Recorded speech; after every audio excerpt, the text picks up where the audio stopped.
Hey guys, it's your fave trade, Ziggy Mack-Johnson, and I'm on lockdown quarantine. I'm not sick, I feel great, and I'm not trying to get sick, so I'm not gonna go on the outside world. So in the meantime, I have a few stories to tell, okay? So, hold on, let me get my drink. Okay. So, let's start with this. So I'm here to tell you guys my coming out story. As most of you may not know, I'm into the fellas. You know, I'm a little, So, I kind of felt like this for a long time. Not all my life. But I feel like my feelings were brought on because of another fella. So before I actually came out, because I was forced out, I was kicked out the closet. It was just get off of me, I don't want to go. And I'm here. So before I came out in high school, I went to elementary school, and there was this boy, we're gonna call him Dave. And I feel like, now that I'm looking back on it, he was the class slut. The class gay slut. Because another friend had told me that Dave had told him a story, and the story finished in the bathroom, and he's telling all the boys in the class a story. So, I'm a boy, I'm in the class, so I want to know the story. And someone had told me that Dave said I was next. And I was like, let's go, I love stories, I love a good key, I love gossip, what's up? So the boys told me the story throughout the class, and I honestly do not remember this story. I just remember the last part of the story because that's when it became gay. And so he's telling me the story throughout the class, and so it's time for a bathroom break. And so we go into the stall where, the biggest stall, and he's just he ends the story, was so you close your eyes, and I put my lips on your lips. And that was the end of the story. And we kissed, and I was just okay, this is first time, open up the gates. But I didn't think anything of it because it was just I didn't really think of it. So fast forward, I'm in middle school, I have all the stuff out of through the hood, before I was, I used to be with about it, you feel me? So I always stage strapped. But nah, I just always was cool with the bad bitches, and the bad bitches did the hood. I was around, but I didn't act on anything. I did not act on nothing. I didn't act on my feelings towards guys till I was, I want to say a junior, senior. Maybe it was the end of junior year. Yeah, I think it was the end of junior year. Definitely the end of junior year. And I hooked up with my best friend, well, ex-best friend. Yeah. Fast forward, I'm going to high school. My freshman year, I get accepted to Urban Assembly School for Law and Justice, which is a school downtown Brooklyn on Adams Street.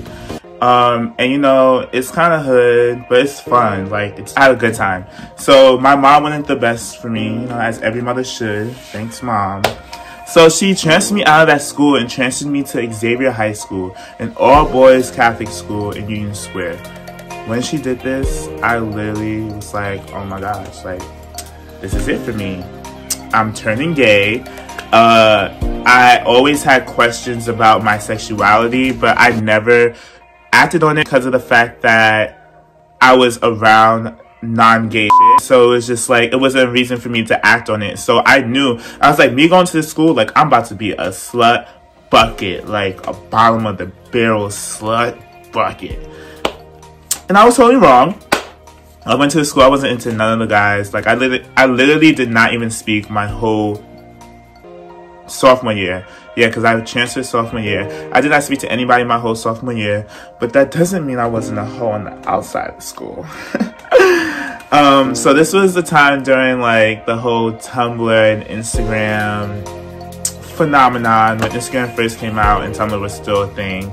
And so I remember I was talking to this model influencer, we're cool friends today, We did not live in the same state. He lived across the country. I lived in New York. We was never gonna link anytime soon when we was talking.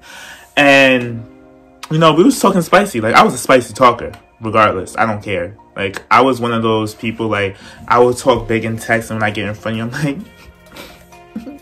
wait. I didn't care.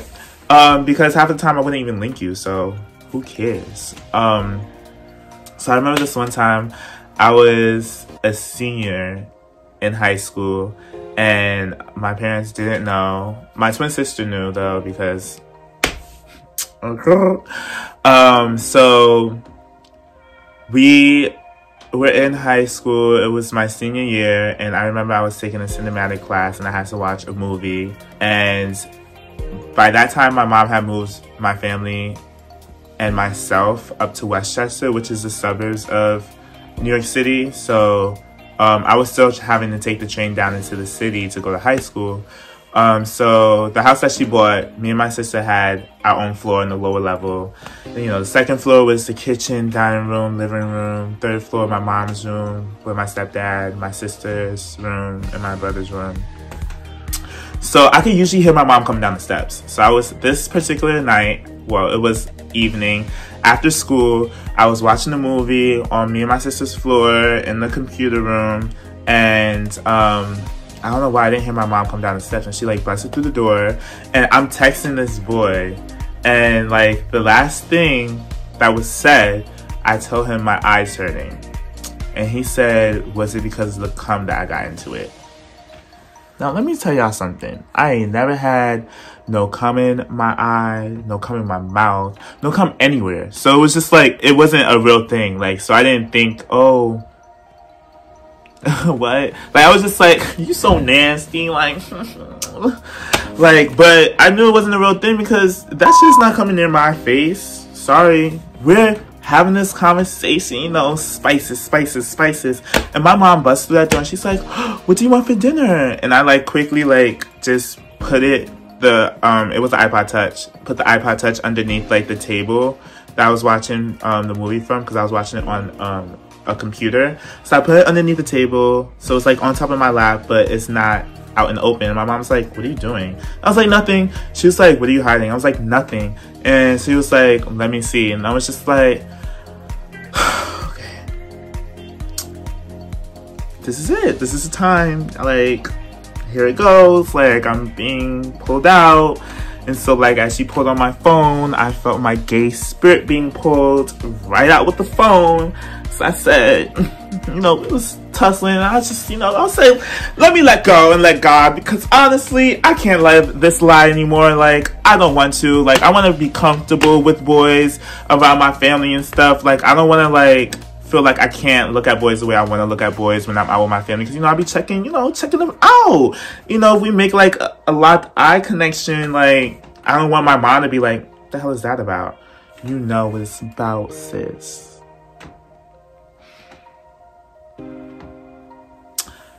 Anyways, so my mom took it and like she's just reading it and she like just goes upstairs.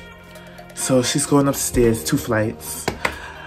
And I'm just thinking in my head, I was like, oh my gosh, like I had to tell my father because like she's gonna tell my father and I don't want it to come from anybody else but me. And I already know, like, I was just really nervous about my father because like I have a gay cousin on my mom's side, so it's not like they haven't seen this before, but on my father's side, it was kind of unheard of for anybody to be gay in my family.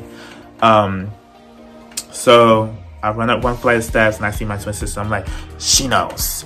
And so she's like, oh my gosh. And so I run up another flight of steps and I just like immediately call my father and I was like, Dad, I have something to tell you. And he's like, what is it? What is it? And I was just like, okay, like, just don't be mad, but like, I'm into guys and girls. And this is how every gay person comes out. I'm sorry. It always starts out as bisexual. Always. Like, always. And so, like, I tell him this, and he was like, what does that mean? And I was like, it means I like both. And he was like, but what does that mean? And I was like, I don't know. He was like, okay, well, I gotta talk to you later. I feel like a good week or 2 went by. that I didn't speak to my dad. And I was so hurt because, like, my dad's my best friend. So I was just like, oh my gosh, like, what the hell? Like, and so my mom took me out for dinner that night, and she was just like, you know, crying, and she was just like, I don't understand. Like, I didn't know. And I'm like, girl, how do you know? Like, to me, it's just like, I don't know, when mothers, specifically black mothers, mixed mothers, whatever, when they don't expect their son to be gay, it's kind of confusing to me, specifically in the cases where you're a single mother and you have nothing but women helping you out. I feel like boys that don't have father figures, not saying that I didn't have my father figure, my father was always around. I just grew up in a family where it's mostly women, and I just so happened to be around mostly women, and the women kind of overpowered the men. And so it's just like I picked up on a lot of feminine traits. Like, me and my twin sister were doing a lot of things together, and it's just like, I don't know. My mom had a younger sister, has a younger sister.